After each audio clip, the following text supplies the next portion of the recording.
What's going on, people? Georgio Savvides here, founder of the Hip Hop Orchestra, as well as the host of the Hip Hop Orchestra Presents podcast. And I got a really exciting announcement to finally make with everyone, is that we have our very first official sponsor for the podcast. Now, they are an amazing company called LDNRBS, who are extremely dedicated in bringing you the very best in officially licensed merchandise from pop culture. And when I mean the very best, I mean the very best. They provide things like keyrings, caps, t-shirts, to Funko Pops, to statues from all over, such as DC, Marvel, Disney, The Mandalorian, Harry Potter, music artists from all over the place, and they are ridiculously good. I've got a couple of things to show you on offer at the moment. This trust me, their stuff is amazing. So, t-shirts, like I mentioned, like the one I'm wearing right now. It's got Rocky right here, which I absolutely love. Or, like I said, also got Funko Pops as well, 3.75 inches and 10 inches. I've got a couple of 10 inches right here for you. I've got Post Malone right here, and I've also got Biggie right here, who I absolutely love. These are so sick. LDNRBS, trust me, they are amazing. Now, I'm going to leave the link below in the video right here, and also in the description below as well in all future videos from the podcast. But trust me, LDNRBS are amazing. Website is www.oldensvolt.co.uk. Get in touch with them now and start buying ASAP. But also, before I forget as well, I just want to say the biggest thank you to LDNRBS for sponsoring the podcast. It means the absolute world to me. Thank you. And trust me, get in touch with them right now. And I hope you enjoyed today's episode. And peace.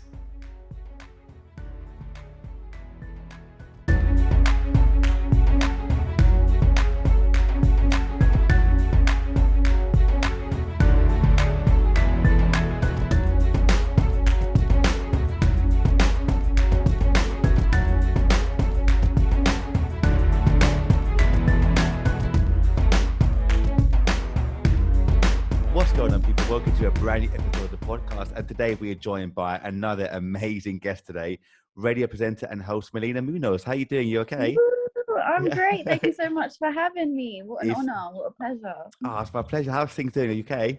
Yeah, everything's going great. How are you? Yeah, I'm always good, thank you. Busy as always, but I'm doing really good, thank you. I'm really good.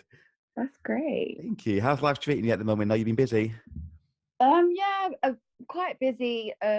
Just working really. Graduated my master's, and yeah, just finally finished everything. So now it's just kind of like, what's the next step? Where am I going with life? It's just that kind of conversation, that phase. That's always Yeah. very scary. Oh, But it's that's fine. amazing. That's amazing. Congratulations. Thank you. So was it in economics that you did your Yeah, master's? well, I did my economics and corporate finance. My degree was in economics, so it's still kind of the same genre, just a bit more detailed. But I don't know, because education was such a nice safety blanket of putting off the real world, and now I have no more, I've got nowhere to hide anymore. You'll be amazing now. You'll be amazing. You'll be fine. Don't worry about it. You'll be absolutely fine.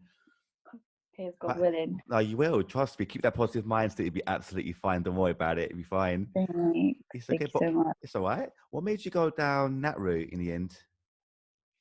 Well, the thing is I've always been quite an academic in school. Like, I always got really good grades, or pretty good in maths and everything. So economics, we were lucky because not many schools offered economics as your GCSE option. It was one of the ones that I picked because I just always loved money, always wanted to understand how it works. So I was really captivated by it from year 9 to 11. And then I did it in college as well. And my brother did it my older brother, he did economics at university. And so it just felt like the most natural route to go down, because in terms of career, I've always known I want to do an array of things. I don't want to be bogged down to one certain type of career. And with economics, it felt like you could pretty much go into any field, because it has it's academic, but it's also theoretical, so it has the balance of both. Yeah, The makes skills that complete sense. it's pretty broad in whatever department. I even just studying it, I get to now work in marketing, so I didn't have to study it. That's So it amazing. worked out. That's Yeah, incredible. Well done though for passing and getting a master's as well. That's amazing. that was just more, that was just extra delay and extra debt. I don't even know if that decision, I don't know if I would have recommended, but I wasn't ready to just decide what I wanted to do in my life. So just getting extra qualifications felt like a safer option. Fair enough. Was that just an extra year or 2 years? How's it Yeah. working in the end? So it's just one extra year, but my uni career ended up taking like a lot longer than necessary. Like it took me 4 years to graduate, because I did fall out of love with education, so I just kind of scraped it by. I don't feel like I did it for the right reasons. I feel like if you do uni, Yeah. know that it's for you and know that you're gonna like get the most out of it. To me, it was just kind of like, there wasn't really an option of not going to uni. I come from an ethnic minority background, and it's very important for my parents that I got a degree. Yeah. So yeah, it was just the natural next step. And then I just realized like I have no interest in doing anything related to economics whatsoever. And it just became a drag, but we're here, we did it, it's fine. Well done, though. Congratulations again. I'm really proud of you. It's incredible. Thank Would, you. was it a part-time course you were doing in the end, or was it full-time for you? No, yeah, it was full time. Luckily, like the way my timetable, uni for me was only 3 days a week. So Okay. it just depends on how lucky your timetable gets given. Because some people might have lectures, like one lecture like 5 days a week, but it's all spread out during the day. So you have to be at uni all the time. I made sure, because I did tell them I was working part time, so I was able to maneuver my classes. So I only had to do uni 3 days a week, and then I could work 3 days a week. Okay. Brilliant. Yeah, Oh, you need money to survive in this, like in London. Like oh, you have to have a job. tell me about it. You have to. I mean, it's so tough living in London. Like, it's so expensive to live, isn't it? So expensive. Yeah. I'm Which part? lucky because I lived at home for my uni experience. So I was saving a lot of money. I didn't have to pay rent. But the people that pay rent, I admire them a lot, because the rent doesn't, what you get given by student finance doesn't cover your rent costs and your food. So you're pretty much skint the whole time. I picked the safer option and just stacked up No, I don't blame you. instead. No, you did the right thing by doing that. You did the right thing. And was that during like the whole pandemic as well? Or did you pass kind of like, let's say, a year or two ago before the whole thing went mad? Yeah, to be fair, I feel like I only graduated because of the pandemic. Like, if that's my silver lining, is because everything's online, so Yeah. I could do my lectures whenever I chose to do it, and then exams were online. So I hope my uni don't hear this, Yeah. but like the cheat, like you can cheat pretty easily. Like there's no one there to really invigilate you like in when you're in the exam halls. So it was, yeah, you have a lot more facilities. You can have your notes there on the spot. Yeah, Oh, I what? don't So, know if I would have graduated if it wasn't for that. no, you definitely would have done, but like, did they not like check anything, like make sure that your room was like clear of any like cheating stuff, like nothing at all? No, like I know that some unis do, like some of them you have to have your camera on the whole time Yeah. and they can watch you, but not mine. Like mine was just like submit your coursework online and that's it. And I was Oh, like, great. wow. Yeah, like my Damn. brother, to help me graduate, he literally was on the call with me and we did the exam paper together. Like, Really? yeah, so I was doing quite like the beginning questions, he was doing the end questions, and I was like, thank you, because I wanted to drop out like 50 times each year. Like I Yeah. didn't want to do it, but my family were very supportive and they were like, listen, we know, they knew that I wasn't doing it for me, I was doing it for them. So they Yeah. also had to like provide some assistance so that everyone could end up happy, because it is overwhelming, it's very overwhelming. Yeah. If you had the choice to say do something else, maybe like a different course, would you change it to something else, do you think? um it's just this like, life is experiencing something firsthand is way more fun than learning the theory behind it. So just Yeah. anything that you learn, like, because imagine, I don't know, well, I've always found like psychology and stuff like that very interesting, but I wouldn't Mm. particularly want to go into being like a psychologist, and those are just very rigid careers, Mm-hmm. as in like the degree can only take you to like the specific career that it's going to. Yeah. Fair So enough. I felt like economics was the safest bet. Now it's just, and because imagine doing like something like media or marketing, and then falling out of love with it. I feel like the part of the blessing was that I was able to discover it by myself and know that I loved it without having to study it. For sure. And did you kind of fall into it by accident? The kind of media Yeah. thing, did you? Yeah, like apps, like completely by accident. Like my whole career has just literally just been like great random incidents that have just ended up working in my favor. That's brilliant. So like, yeah, I remember because like say in my like 21, 22, I was just always at home, just chilling, watching Netflix or YouTube videos. And I just wouldn't do anything because I had the uni and I had my job. So I'd always just be tired and I wouldn't want to go anywhere. My mum was just like, I feel like your life is becoming in a rut. Like you're just in the same, I feel like you've been in the same circle, same space with the same people like these last 3 years. Like you are in London. This is the opportunity hub of a lifetime. Like go out and like put yourself in new environments. Like you're wasting the best years of your life watching other people's lives. And that really triggered me because why am I watching YouTube videos of people's lives that I don't even know? It's true. So then it just really made me change my perspective on things, and I just started like saying I was going to be open to every opportunity that presents itself, like whether I'm ready for it or not, just go for it instead of like just living in fear and just thinking that I'm not good enough. Because I did have opportunities to be on the radio earlier on, and in my head it was just the automatic shutdown of like, oh, that's not me, like who would ever listen to me on the radio, or my voice is horrible, why wouldn't, like that sounds like the worst thing ever. And then it just ended up turning out to be something that I loved, that I was blocking myself from doing it. Yeah, because I thought the same way. When I first started doing my podcast, I really wanted to do it. I was nervous at first. I didn't realize how hard it was to do it. Actually, do it. 'Cause I feel like everyone says the same thing, where they all hate their voice and no one listens. Once you actually start it and overcome that kind of that first obstacle, then it becomes much easier. And now I'm addicted to podcasts. This feels like my calling now in life. Yeah, exactly. Like we are our biggest critiques, and we probably hold ourselves back than anyone else actually can. And I've always said like we can end up being our worst enemy. It's so true.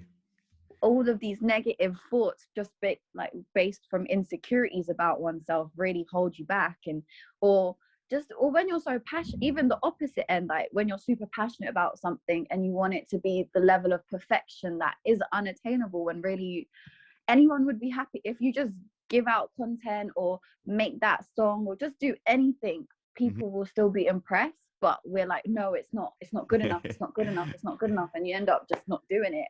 Exactly. I mean, I kind of changed my mindset a while back. I learned better just by doing things, like being on the deep end. And I thought I'd rather just at least try and do it. And if I fail, then at least I tried. I'd rather live my life of at least trying than not trying. Because like you're saying about like the best years of your life, I don't want to get to say like my 50s or 60s, 70s and thinking, I wish I tried that. I wish I went for it when I was say 20 or 30. But do you feel the same way? Like, do you think like you learn better? Because you mentioned that you got really high grades at school. Do you feel like you always learned best, say, in a school environment, or did you learn best by just trying it yourself, or a mix of both? How did you find it? No, definitely trying stuff myself.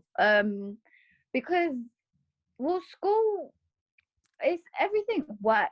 You learn different skills in life. School is very good because it teaches you certain things, but life isn't a school. So life is problem solving, it's being like quick-witted, it's like not succumbing to pressure. It's really about who you are as a character, not the information that gets taught. That rarely ever gets used, really and truly. So yeah, like during like this whole like change of perspective, I just started saying yes to every opportunity that I had like no idea about. Like I did a job as like a location manager. I didn't even know what that was, but I saw the job description. I knew I could do it, and I like put myself forward, and they took a chance, and I made pretty good money off it. And I was able to get my friend to get, like, they used her flat and she got paid as well for a short film. And I was like, great. And then they ended up just continuing to give me extra responsibility during the filming process, and I got to be credited as an assistant producer. Wow. I didn't think I had no idea what they had to do or what it even entailed, but just giving it a go and just saying yes to anything that they asked that I felt like I was capable of doing. Yeah, it ended up being an amazing experience, and it showed me skill sets that I didn't even know I had. That's amazing. How long Yeah, was that? How long was that first job that you just did? Was it like a two few years. weeks, a month, So or?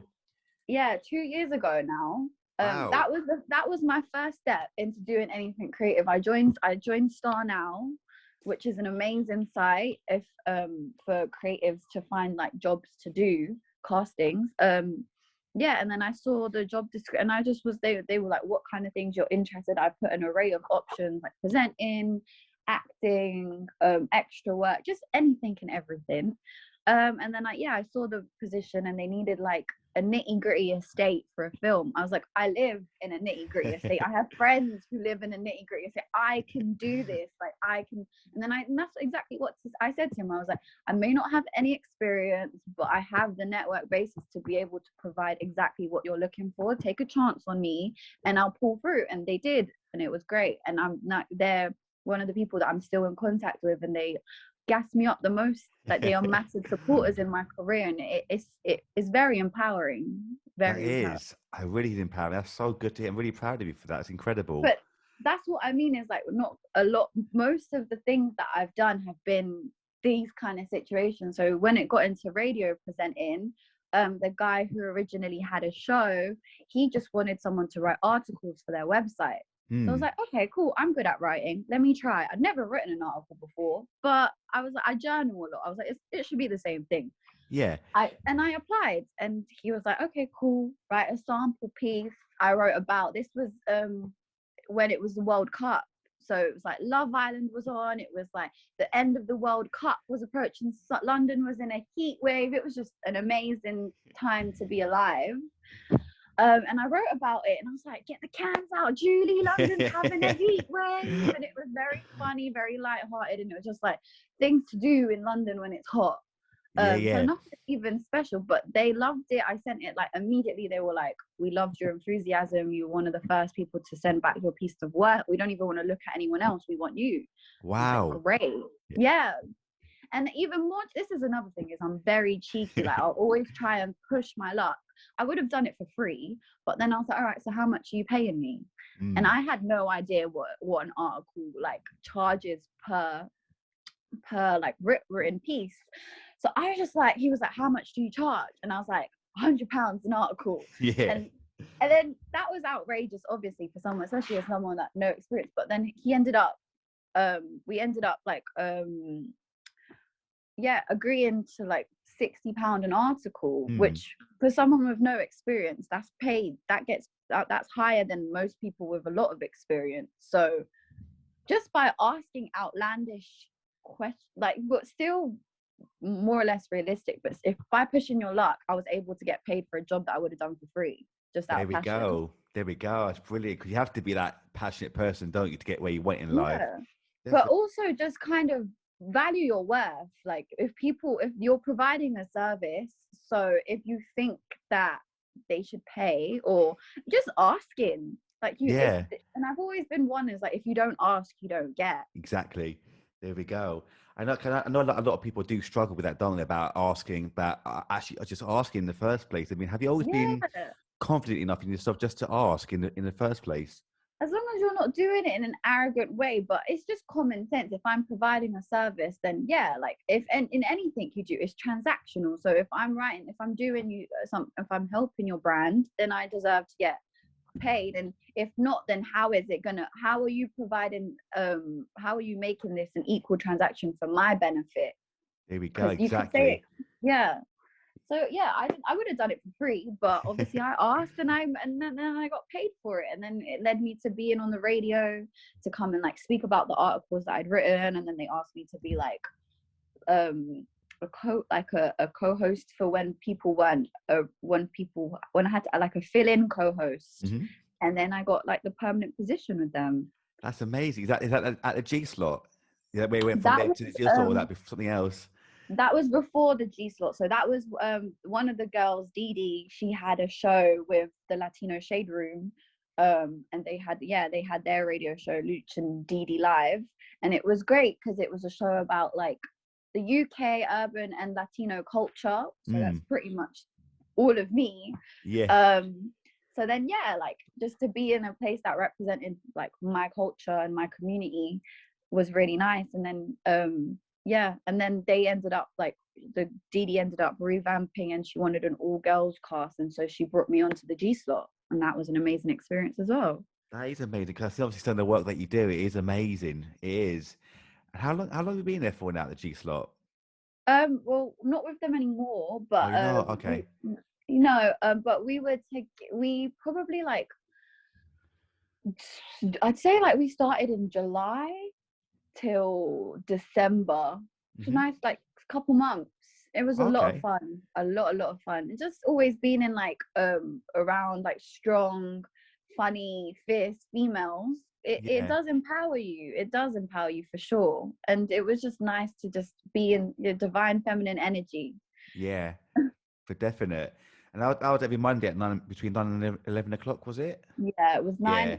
9 to 11 every Monday night. So, and then that was the fun part. Is like our slogan was like extending your weekend, because it would literally feel like we'd be at the studio with our music, Yeah. just setting the vibes, and we'd feel like we were at a club on a Saturday. And during lockdown, where you're not seeing anyone, it was one of the things that helped me keep sane, because it was like work, but I'm able to see friends and have a good time and produce content on a radio show. Like, Well, super, there yeah. we go. Or was it like a lot of planning involved in each show as well, or did you kind of just go with the flow and just talk your mind about stuff? No, so we have a producer, or we had a producer. Well, they still have, and this was Susie, and she's super talented in her field. So she would be the one that would create the concepts of what each show was going to be about, the topics that we'd be talking about. Obviously, it was always a collaborative effort. Like, we'd see what was going on during the week, and we'd put it into our group chat. Like, maybe we should touch upon this, maybe. But she would create like a set timeline of how long we would go into topics, who was bringing it up, so she would make it very organized, so we knew what was going to be spoken about. There was somewhat preparation, and part of it was still very freestyling to keep it organic. Yeah, I feel like that works better, doesn't it, when it's more freestyle. Obviously plan it, but at the same time keep it a very kind of freestyle, because I feel that you get the best out of people that way. Yeah. And were there any kind of particular topics that people really resonated with in particular? Well, it's a pet resonate is different to like, well, that we get a lot of engagement, because obviously we'd have the segment where people would send us in their dilemmas, and we'd get some outlandish dilemmas. That would always be some conversation. It would be quite interesting to see how the audience would engage with our advice. But it was like the ones that I really enjoyed, because we had to educate ourselves on topics. Like, we would speak out a lot of like world issues, so like the concentration camps in China, where they were having the execution of thousands of Muslims. It was nice for me to be more educated about, because you see it, but sometimes you see all this information, all these atrocities, and you don't fully take the time to actually understand the full extent of how people are being treated and the misjustices that are happening. So it was nice to have to like actually go in and fully educate yourself, and then teach other people about it, and know that and when they're messaging you and like, oh wow, I didn't know this was happening, and you know that you're actually providing awareness to a worthy cause. That was when I was like, okay, we're using our platform to do something right. And the same way with during Black History Month in October, we had every month we would dedicate it where one of the segments would be speaking about like an amazing Black person in history, and we dedicate each episode to them. And so we would each educate each other each week about things that they've done, and the people that you may not know. And so it was educational, it was nice, and it it was cool. That is so good. That is brilliant. Were there any kind of particular topics that you all found quite hard to talk about? You mentioned obviously a couple of things there. Do you find anything quite difficult to talk about? Do you feel? No, I feel like when it's you're a bunch of girls and you know them, it's it's like you're talking to your girlfriends, which was probably our problem. Like we didn't filter enough instead. So you don't think about what you're saying, or Yeah. you don't think about the consequences. So like we did end up having like a situation where a girl from the Latin community, she got it cancelled, and it went viral because she said very rude and ignorant comments to another female, and Really? yeah, and we spoke about it on the G Slot, and we were we were pretty harsh. We were very harsh, like especially like half our cast are black as well, so we took it very personally to just hear in this day and age so blatant racist remarks. Mm. And yeah, I ended up seeing her at a party, and she did not take to me being there kindly. She wanted to fight me Wow. about it. So that was probably the first time where like I've had to deal with something I've said online in real life. Really? uh yeah, but Wow. I don't regret saying what I said. I think she deserved to be called out, Yeah. and I had to stand by my opinion. Because you have to. Yeah, Because some people need to learn about consequences, don't they? If they say something out of line, they need to know about it. yeah, you're going to be held accountable. Of You just didn't course. think that it was going to be spoken about on the radio, but it Yeah. did. And you saw, was it like quite, was it soon after that you saw her as well? Or was it like a little No, while after? it was a couple months after, and she was still very angry, and she was like, "Call me a racist to my face. I should slap you right now." And I was like, "Well, that'd be very inconvenient." Yeah. And by the way, you can swear if you want to as well. I don't mind. Oh, okay, cool. You can say Yeah, whatever you want. But that's mad. They got to see her afterwards, though. Like, yeah. did it get broken up like straight away, or was it like a whole like long thing that you had to deal with? Yeah, she was barking at me for quite some time, and then my best friend, she stepped in and she was like, "Okay, I'm cutting this short now. Like, you're not raising your voice, you're not continuing to raise your voice at her." Because my friend, like, we were at a party where we both knew everyone there, so it was nice because then everyone was just like, "You're not touching her. Like, if you have a problem, you can leave." And it was to be shown solidarity by your friends, like, because yeah, it was nice. But I'm not a confrontational person. Like, Yeah. I'm opinionated, but I'm Mm. not a fighter. So I just knew, but at the same time, I'm not gonna let someone bully me into taking back what I've said, especially when I know that I'm standing up for the right thing. Exactly. You have to be Um, you have to be tough in yeah, these situations, don't you? yeah. I had to say, like, do you really think I'm gonna fight you because you said something racist? Like, does that Mm. make sense to you? Because it doesn't make sense to me. Like, I'm just here having a good time with my friends. Yeah. Like, But well done for sticking up for yourself. I'm the same as you. I'm not a confrontational person at all. I mean, I'll say what I need to say. I'll stick up for myself, but yeah, I'm not the type of person that will back down from anything. If I feel like I need to say something, then I will say it. yeah. You have to. And I'd rather say what I need to rather than go home and thinking, oh, shit, I wish I would have said that then and there. Because Yeah, I've learned exactly. that I hate going home thinking, oh, I wish I did that. I wish I would have said that then and there. But I've learned just Hmm. to, like I say, stick up for myself much more now. Just see what I need to say then and there. At least that way I could go home with a clearer mind state, if that makes sense. Yeah. No, I 100% agree. I've always been a mouthy one. Like, my mouth does a Yeah. lot of talking. My hands don't do any. So that's why I've learned to be feisty with the words instead of feisty with the hands. Yeah, good. You'd be fast with both as well if you need to. Yeah. Then no, then it might get to my head. Yeah. Oh, I love it.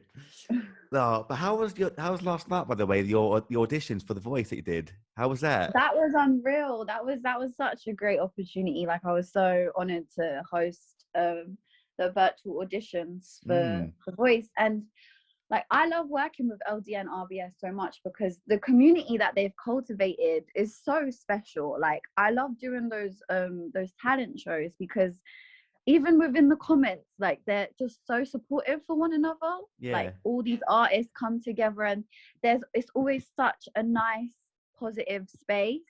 So, and you just it's just very it's I feel like music in general is very is very touching. Like, it allows you to bond with people universally. Like, you can be different age group. It transcends age group, it transcends language, it transcends religion. Like, music is just very powerful. So when you see such young talented people, and you know that you're kind of participating in this moment that they're having to showcase their talent to the world, and you know that you're giving them positive energy to feed off of, to perform, it's really nice.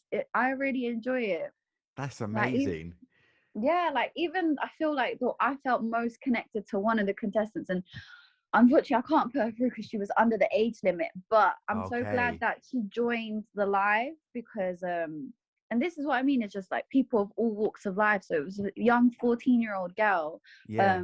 who had a bad day because she has Tourette's, and at school there was a guy that had kept bothering her, and she mentioned it during the live that she was super open and vulnerable with us, and just to be able to have a conversation with her and, like, kind of remind her how special and unique she is before she even sang, to see the change in energy, the smile on her face after just being able to listen and have her vent and talk about it, and just kind of remind herself we're all individuals and we're all beautifully unique.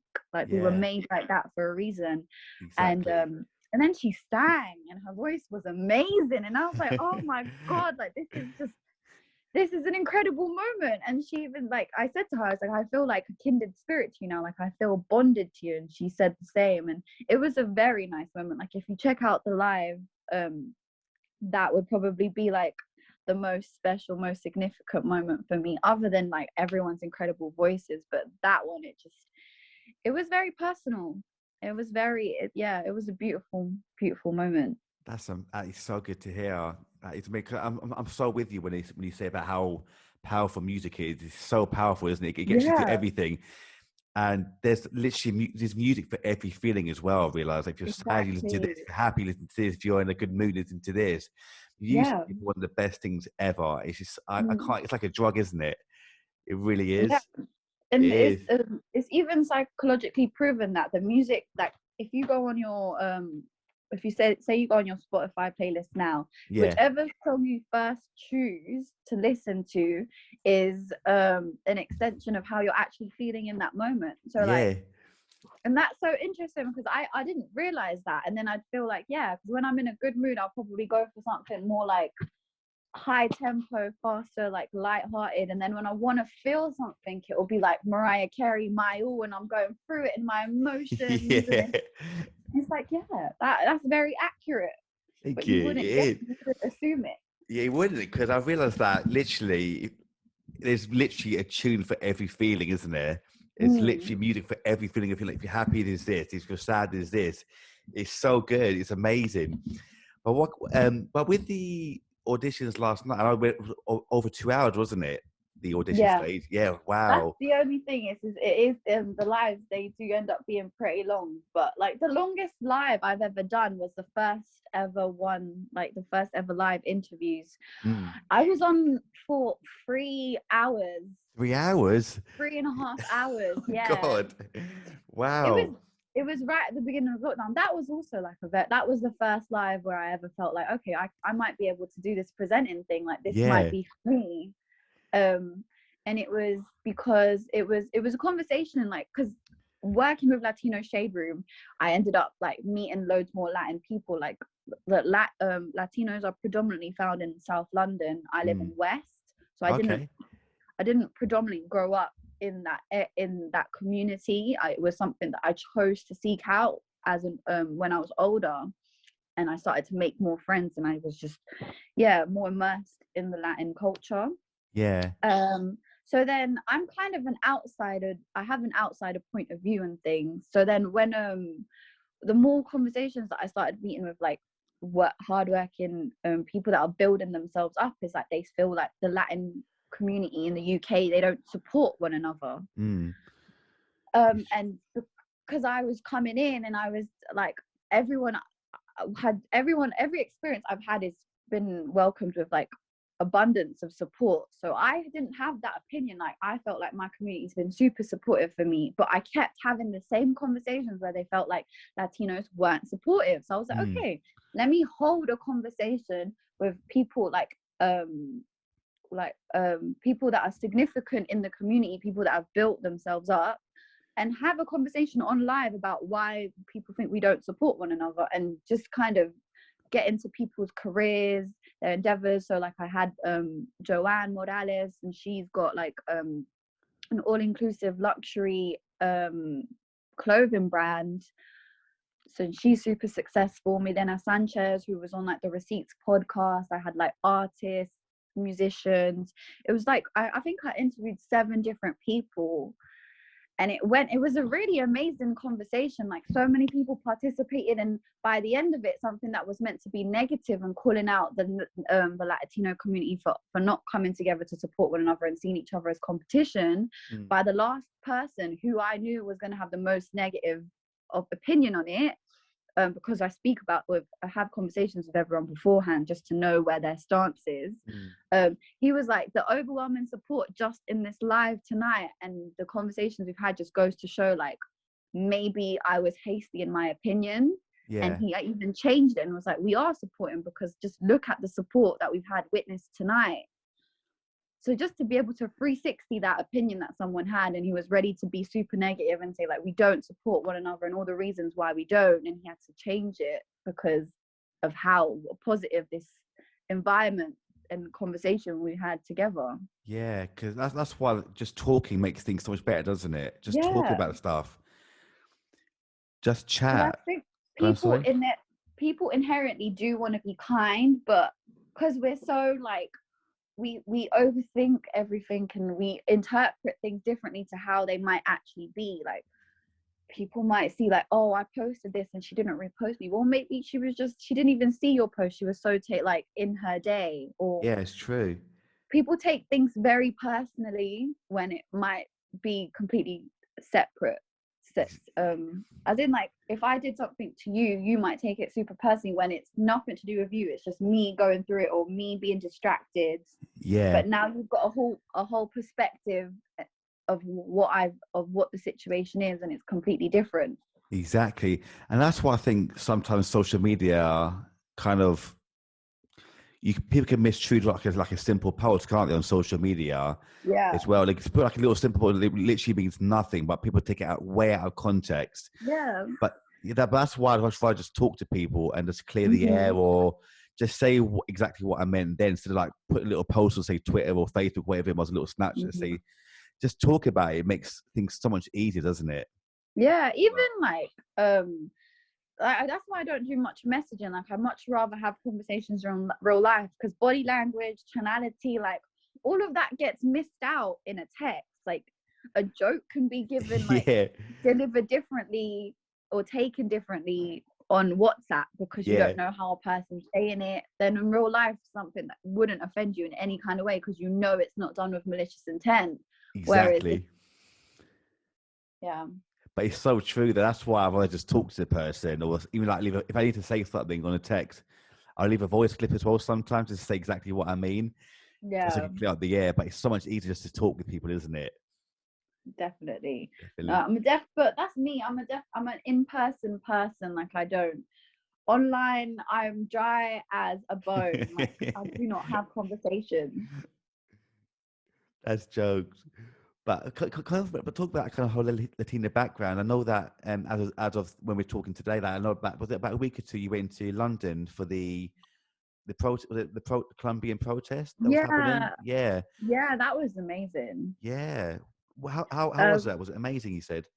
Yeah, it was. Well, so the protest was to basically, in Colombia, the president, he is trying to decrease national minimum wage, and already the wage is at a level where it's not enough for people to be able to survive on day to day. Like, the minimum wage is so low that you still can't afford bread and eggs. Like, it creates for a very low standard of living. Like, people are in mass poverty, and to then have government reforms to make it even worse is just like when we're in the middle of a pandemic and people are dying and people don't have jobs.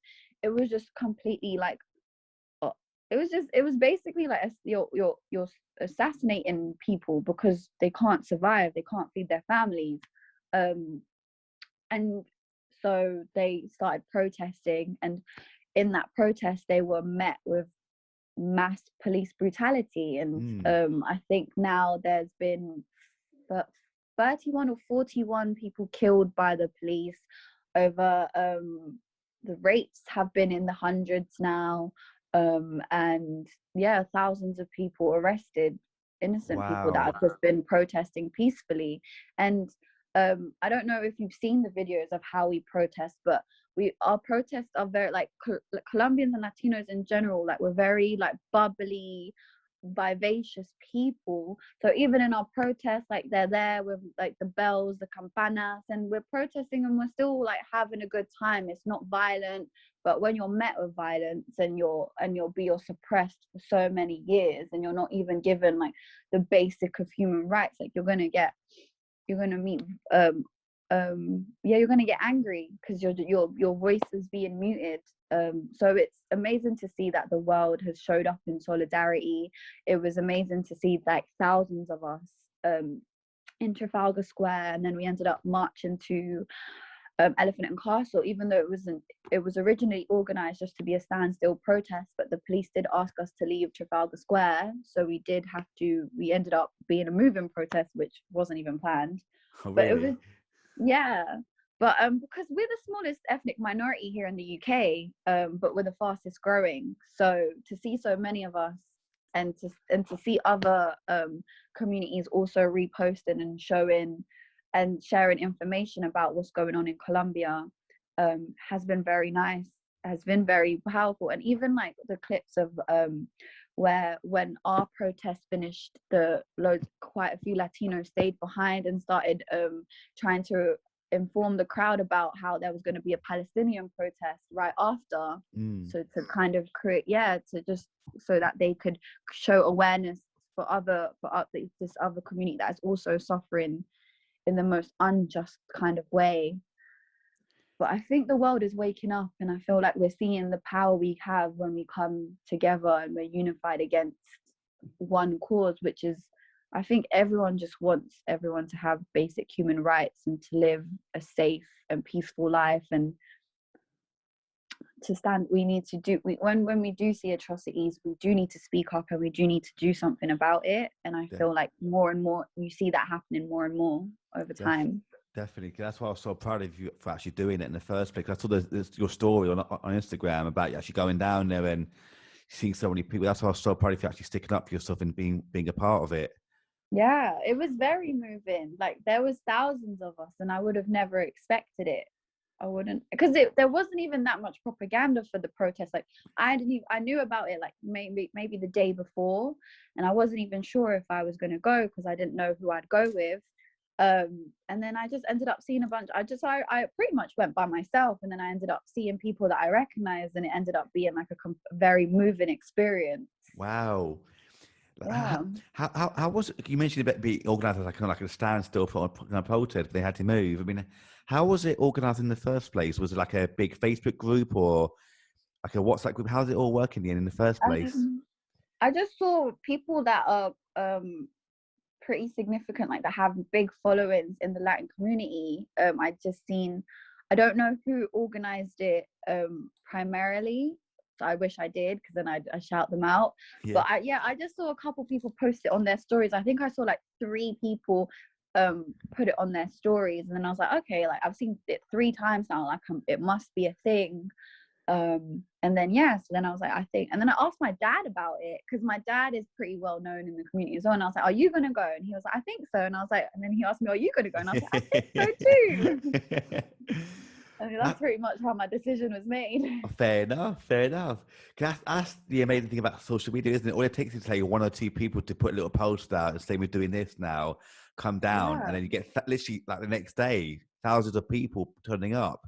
Yeah, because I think I read somewhere that it takes you to see something 4 times before it properly resonates with you with social media. So I felt like, and I saw it the most during like the Black Lives Matter movement. So if you keep seeing this, like if and this, but I also this is why part of me has a problem with all this wokeness, because at this end everyone being like a political activist, but then it's like, are you doing it because you truly believe, or are you doing it because you feel if you don't say anything you'll get called out for it? Like, is it exhibitionist representation, or are you actually care about the cause? And I think that's the thoughts and the intention that people should think about when they're doing it. Are you just doing it to wash your hands of it, or are you actually like taking in what is being said and reading up on it? And yeah, just so that you can actually care, because like people are really suffering, and sometimes you see, and I feel like everyone can say they've been guilty of doing it. Like, you see something and you just repost it because you see everyone's reposting it, and then you feel like if you don't, you're going to be shunned or judged. But that's why it's the fact that more and more people are doing it. So it's said that like if you see 4 people post the same thing, then you're more likely to take it seriously.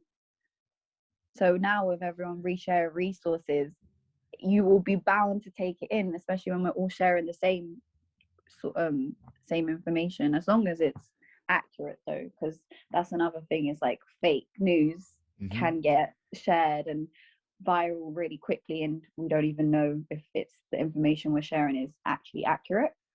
Exactly. It's so true about you saying that, because a lot of things can be fake, can't they, as well? And people don't actually always look into things. They just, like you said, they might just reshare it from someone that they might know, or without looking into it, they might just reshare it, and it might spiral out of control sometimes, won't it? Yeah. But it's amazing that you did that, though. Well done. And you mentioned that things have already happened since then. Like within 2 days of the of everyone in Colombia protesting, they had to ban the proposal, but then they continued protesting, and we continued protesting, because just as a general, like, the corruption of the government and how poorly they've handled this pandemic, and just the poverty that people have to live in there, is just a massive failure on behalf of the government. And I believe in their right to protest and speak out against it. And I think since they had the momentum going, it was like, okay, no, now we're gonna protest for a change, like, not even for you to just not make the situation worse. We want to see active efforts to make it better. I think that's what they're going for right now. But hopefully it just doesn't fall upon deaf ears, and the government wakes up and realizes that they have a duty of care to their people and not just to their pockets. Definitely. It won't fall through, because all that hard work won't be for nothing. So trust me, it will work. Don't worry. But going back quickly before we actually finish, going back to the auditions last night, actually, for The Voice, actually, how's it all work? Do you have like a kind of like a partnership with The Voice through LDNRBS, or do you apply for them? How does it all work?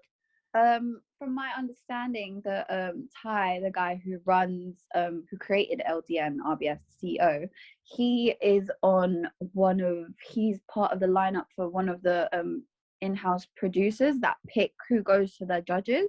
Oh wow. So he created this collaboration where, like, we could have a pre-audition process, so that we have 15, we get to pick out of everyone who auditioned the both nights. We'll pick 15 contestants that get to go and perform to all of the producers, and then from the producers, then they pick who goes to like perform in front of the judges on the live episodes that we see on ITV. Amazing. Yeah, so it was, and I think it was from a lot of the feedback is like, this is for the people that were too shy and have like too much stage fright to actually like go and perform in front of actual people. Like, it's safer to do it online in your room. It just doesn't feel as scary. For sure. And do you plan to do any more in the future as well? Yeah, like I love it. So if they're willing to let me host more, I'm more than willing to do it. Like, I enjoy it thoroughly, and it just made me, it kind of just shows me it just another ways in which I love music. For sure. Because, like I said, I saw a bit of it last night, and you come across so naturally and brilliantly as a presenter and host, and it suits you so well. Thank you. See, Yeah. that's why because I always get nervous, and I'm like, I just hope that they feel comfortable with me, and you feel like you just, yeah, like I feel like I think we've both gone through, like, you second guess everything you do, but then like the comments and the feedback afterwards is so nice. And to know, like, when the contestants, they message me afterwards and they're like thank you so much, like, you made me feel so comfortable, like I was just able to feed off your energy. And that's what really, like, that's what touches you, that's what's significant, because you're like, okay, I was able to make this journey, like make this process easier for someone.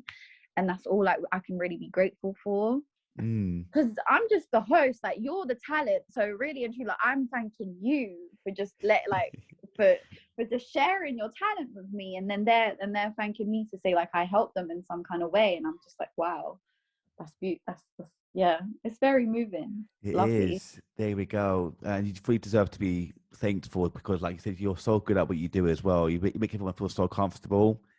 You're brilliant at what you do, and Thank you. I'm really proud of what you're doing as well. Just keep up the amazing work. Thanks. It feels surreal, because it's like I feel like I'm not doing much, and then when people are like, "Oh, like, congratulations," or "I'm proud of you," it's like, for what? Like, See, I'm like you, right? Because I don't like to big myself up about stuff. But I know that I've done a lot in life. At the same time, I'm like, no, shut up. I didn't do much at all. It's all down to you, lot. yeah. But Mm. yeah, is that the same for you? Like, you can't really take in the kind of, like, you The can't. flowers. Yeah, you can't take in the flowers. Yeah. Yeah. Yeah, no, yeah. It feels like it feels like imposter syndrome. Like, are you sure you're congratulating me? Yeah. Like, are you sure you mean to? And then I even remember, like, and I feel it all the time. Like, I always feel like, well, I'm still a newbie, to be fair, but like, even I remember when, like, I first got flown out for my first interview, and it was really early into the game, into the career. I didn't have much experience at all, and I got flown to Malta. But in the Wow. yeah, and to interview this international female DJ, and she's incredible.